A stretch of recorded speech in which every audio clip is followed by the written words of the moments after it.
IMD દ્વારા જે forecast issue કરવામાં આવ્યા છે, અમે આપણા ગઈકાલે ઓરેન્જ ઝોનમાં હતા, આજે પણ 2 દિવસ પહેલાં આપણે રેડ ઝોનમાં પણ હતા, આજે ઓરેન્જ ઝોનમાં છીએ. હું જિલ્લાના તમામ નાગરિકોને વિનંતી કરું છું કે જેટલા પણ જલાશય છે આનાથી દૂરી બનાવીને રાખે અને જેટલા પણ ડેમના ગેટ છે, ડેમના નીચાણવાળા વિસ્તાર છે, ત્યાંથી જ્યારે પણ પાણી છોડવામાં આવે ત્યાં અને ડેમના નજીક જવું નહીં. જિલ્લામાં ગઈકાલની પરિસ્થિતિ જોઈએ, જિલ્લામાં ઠીક એવરેજ વરસાદ પડ્યો છે. લગભગ દરેક તાલુકામાં સારું વરસાદ પડ્યો છે. રાજકોટ તાલુકામાં 60 mm જેવો વરસાદ પડ્યો છે.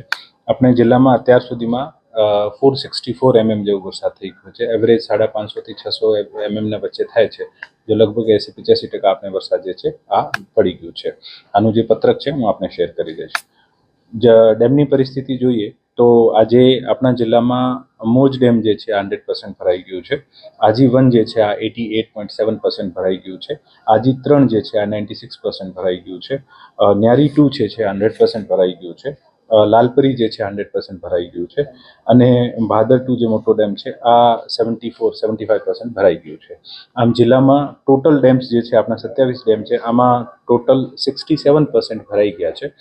આપણા જે મુખ્ય રૂપે જે મોજ, આજી મોજ, પછી આપણું વેણુ 2, આજી 3 અને ભાદર 2 આ ડેમ જે છે આમાં બીજા ડેમમાંથી પણ અમુકમાં પાણી આવતો હોય, ફ્લેશ ફ્લડની શક્યતા રહે છે, જેથી આના નીચાણવાળા વિસ્તારમાં તમામ માણસોને અપીલ કરીએ છીએ કે ખાસ કરીને તકેદારી રાખે અને આ તમામ જે ડેમ જે મેં નામ લીધું છે આમાં પાણીનું વહેણ ચાલુ છે અને મોજના, પછી આજી 3ના અને ભાદર 2ના જે ગેટ છે આ ખોલવામાં આવી ગયા છે. તો જ્યારે પણ આનું પાણીનો નિકાસ થતો હોય, તમામ જે પણ નગરજનો છે, ગ્રામજનો છે આના વિસ્તારમાં આવતો હોય અને દૂર રહેવા વિનંતી કરું છું. આનું જે પત્રક છે આપને હું સર્ક્યુલેટ કરું છું.